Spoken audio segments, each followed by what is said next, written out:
Alright everyone, hello, welcome to a new episode of Advanced Simulation Techniques in Metal Forming. This is number 7 of our tutorial series, and today we're going to talk about deep drawing. My name is Josh. I hope you all missed me. Now this room has AC, so I'm not going to complain about the temperature in here anymore. However, I want all of you to subscribe and like this video, because I've been told from the young kids that this is the way we can make this channel a success and get more and more people access to this awesome videos and get everyone to be a master in metal forming simulation with Abaqus. Alright, so today's topic is deep drawing with, not with an isotope, but with anisotropy. And I'm going to write this down so that all of you with anisotropy. And I hope most of you should be familiar with the topic, but we're of course gonna tackle all the necessary details in our theory part first, before we move on to our actual implementation in Abaqus, and later look at the results and the analysis of the corresponding results. And we will also gonna take an alternative approach to this modeling problem. I'm gonna talk about this after the first wave of Abaqus videos. Alright, let's just dive into it. What is the problem that we're facing today? So we all like to cook, and so it might not be a bad idea to know how these pots are actually manufactured and how we can assist in this manufacturing process using simulation techniques. So if you're an engineer working at a typical pot manufacturing company and you're asked to say you're responsible for the next awesome cooking pot generation using some sort of high-tech material of which you only know certain details and certain material properties, you will probably turn to Abaqus, your old friend, and check it out first before you actually get the order out for the tools and later have to argue with your boss why you spend a couple of thousands of dollars for a tool design that doesn't work. Alright, so the deep drawing process basically consists of 4 parts. The punch, as you can see on the right animation, it's the only critically moving part, that it's actively moved and given a velocity or force. We'll talk about this later in all the details. And the die is mainly the part of the machine, the part of the process where the actual blank, let's say our type of steel sheet that later makes up our pot or our cup, as you can see colored in blue on the right. So I now realize that the colors actually are exactly opposite in the picture on the left and the animation on the right, but let's don't talk about this today. So you have the die, the blank, and the punch, but in most of the cases, in most deep drawing processes, you will also need a blank holder to have a certain material flow into the die, and so that you can actively control the process.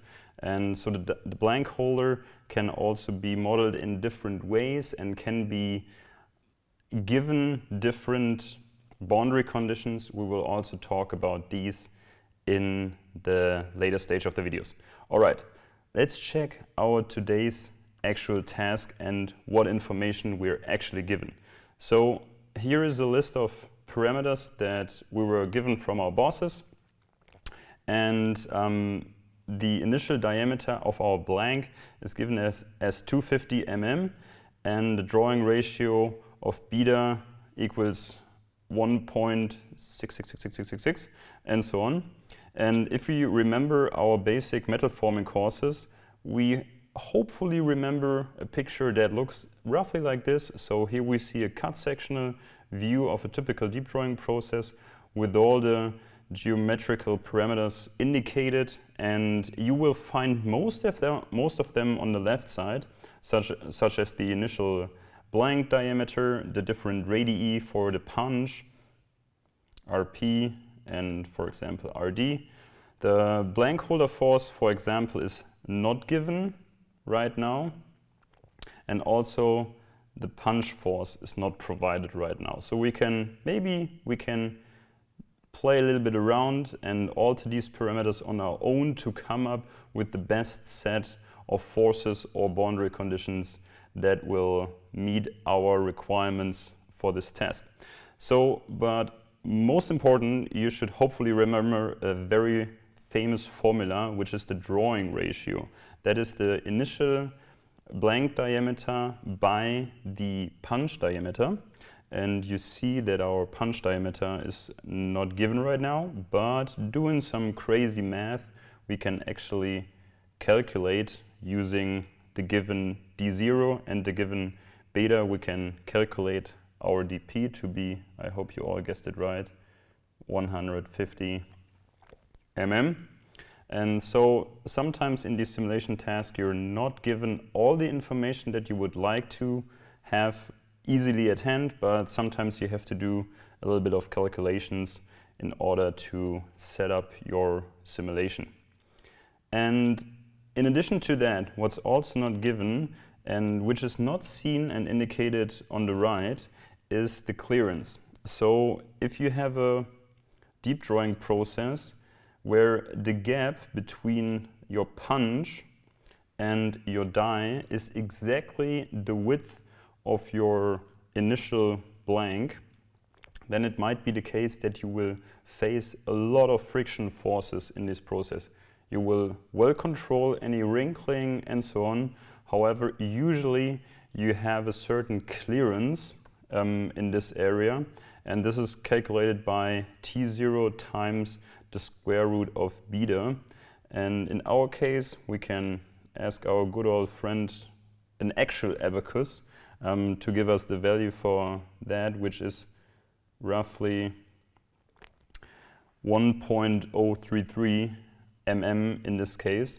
So it's a little, roughly 25% more than our initial blank thickness. We should know, or you should know, guys, that we will most likely see some sort of thinning in the blank. So actually having clearance below the initial blank thickness could be enough, or close to the initial blank thickness, but this clearance formula is a good estimate so that you won't face any friction on the outside of your punch or on the inside of your die.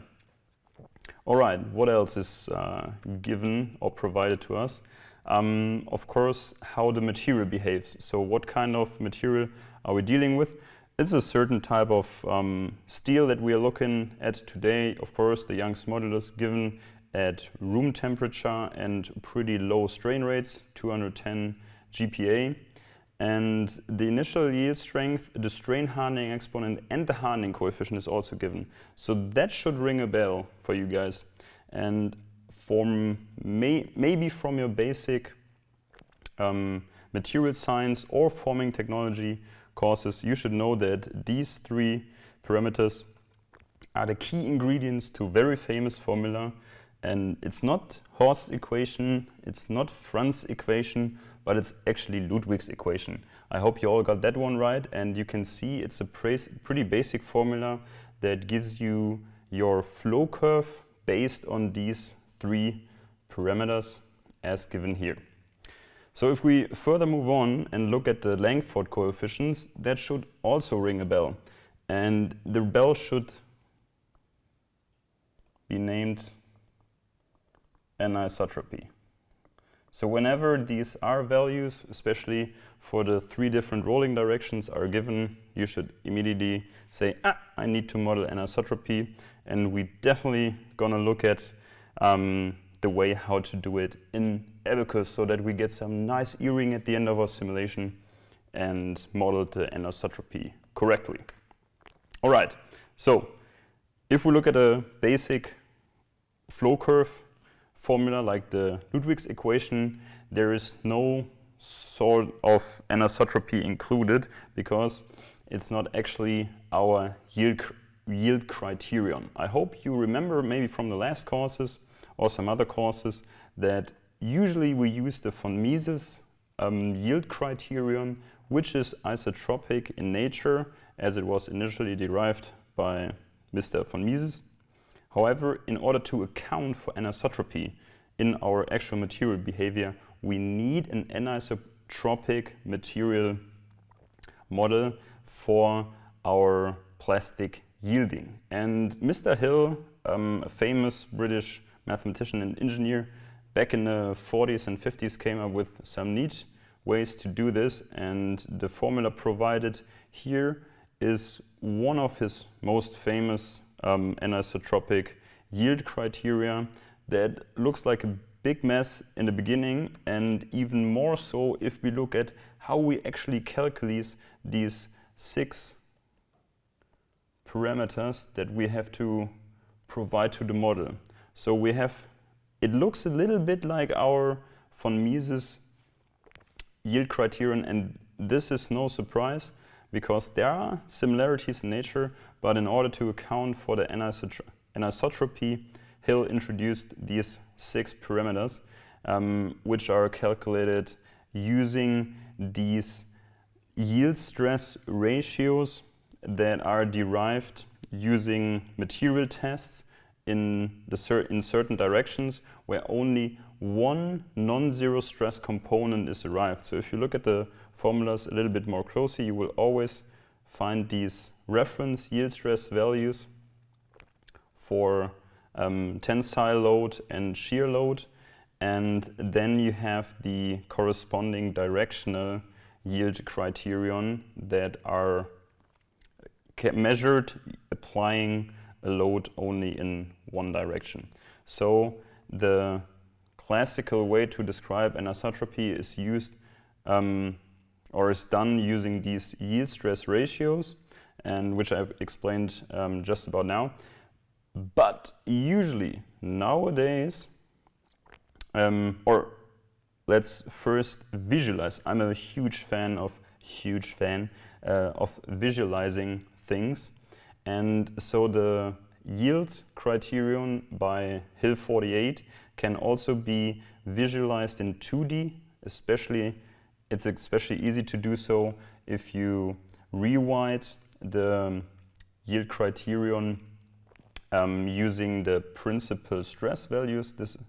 I've done this for you guys here, and then only varying the R parameter, you can see the effect that it has on the shape of the actual yield curve. So for R equals 1, it mimics, or it basically behaves the same way as the classical von Mises yield criterion, and for R values lower than 1, it becomes more and more circular shaped, and for values greater than 1, this ellipse gets stretched more and more. And you can see that this is a pretty simple but efficient and effective way to incorporate anisotropy in your plastic yield criterion. Okay, let's go one step further and think about how we actually measure anisotropy.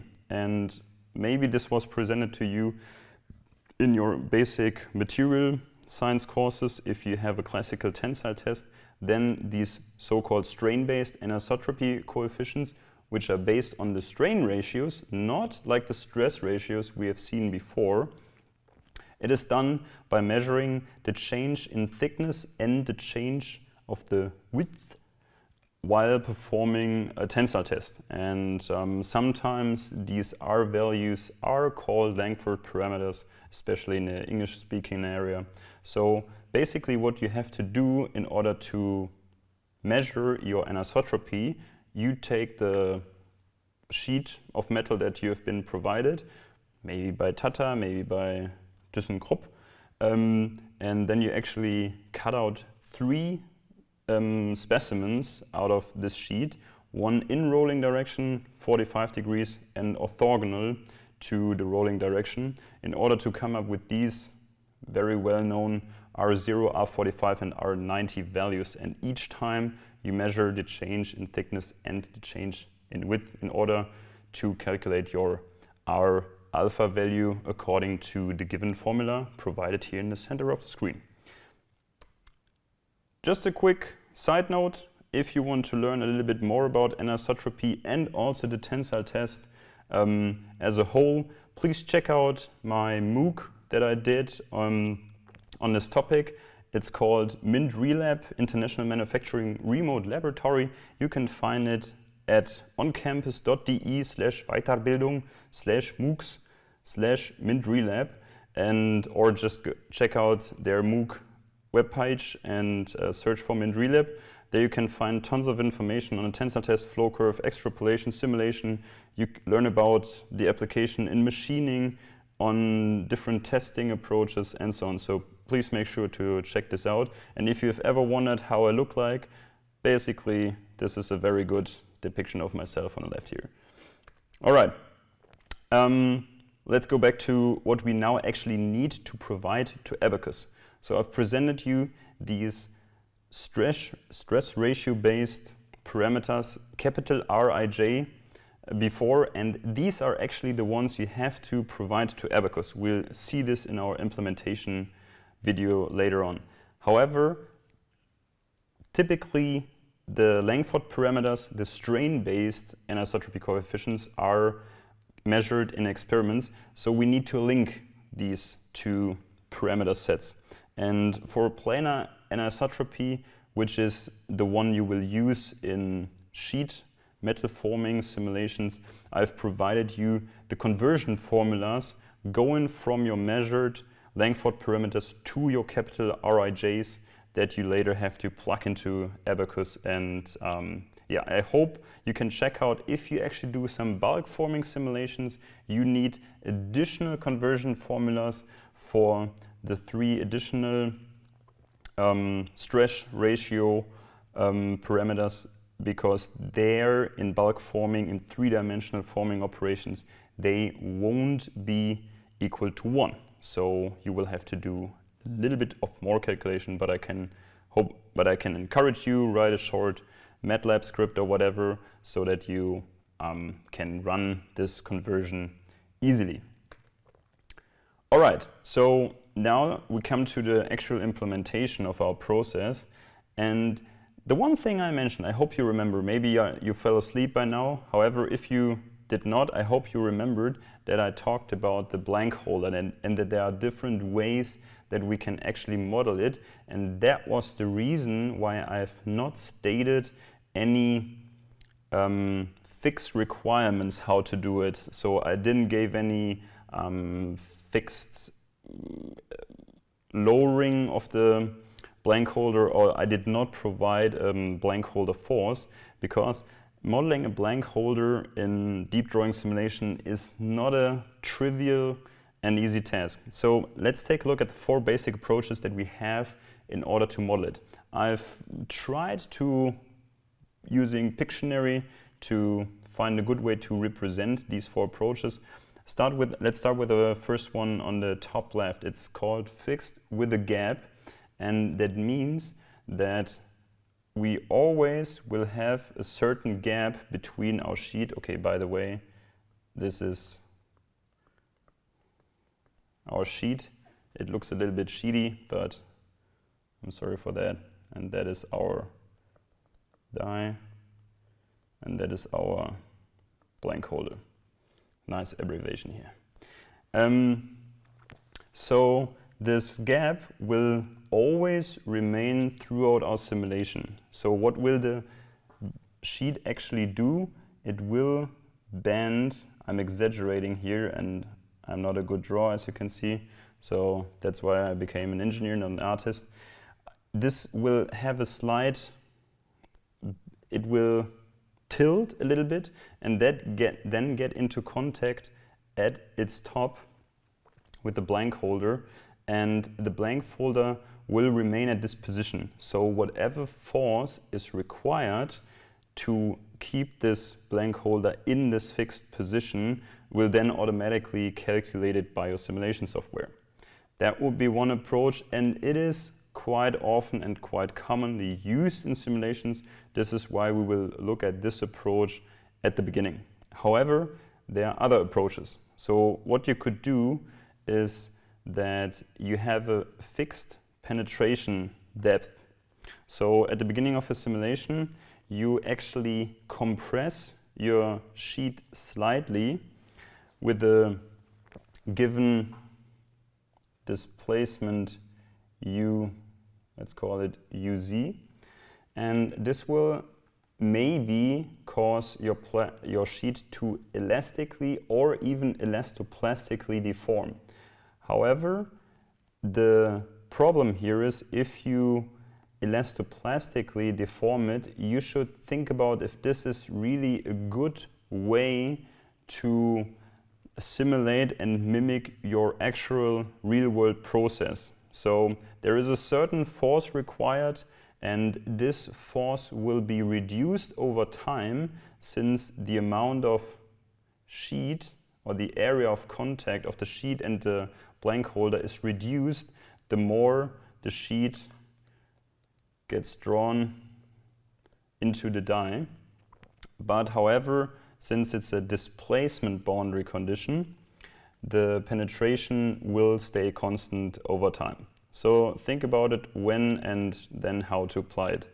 Now let's switch from the displacement-based boundary condition to the so from the Dirichlet boundary conditions to the Neumann boundary conditions, which are the one using a certain force. So the first approach could be that you prescribe a certain force to your blank holder. However, remember what we just talked about. If the sheet now gets drawn into the die, what happens? The blank holder will apply a force per square millimeter per area that actually increases over time. So why is that?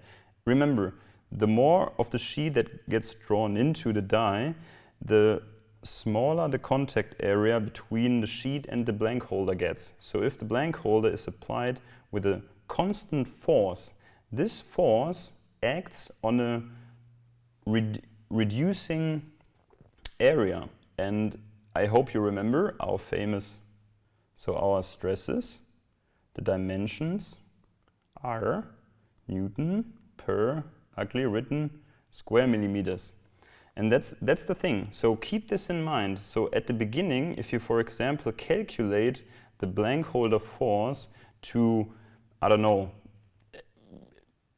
induce some elastic deformation in your sheet, and you do this based on your initial contact area, it might be very well the case that towards the end of your drawing process, this force, because it's acting on a smaller surface area, will actually deform your sheet plastically and therefore thinning it before it's drawn into the die. But actually, that is not an uncommon way to do in actual forming simulation. So in some machines, you actually provide a constant force to the blank holder, and in some cases you say, okay, I accept that towards the end, because of some other aspects that we will also talk about later, we have to incorporate a higher contact pressure or contact stress, and this is automatically done if we use a constant force. However, what we could also do is that we calculate a function for our force that, as a function of our reducing contact surface area, actually keeps our contact stress at a fixed level. So if we do the calculation, we see that our area of contact decreases over time. So our blank holder force over time should decrease as well. So I don't know, maybe depending on the geometry, your blank holder force looks something like this, in order to provide a constant contact pressure onto the sheet. Yeah, you would have to do some math in order to come up with this function. However, if the punch velocity is given, you can actually calculate how much the contact area changes over time, and from that you can calculate the contact area, and from that you can, assuming a constant contact stress, you can calculate your decreasing blank holder force.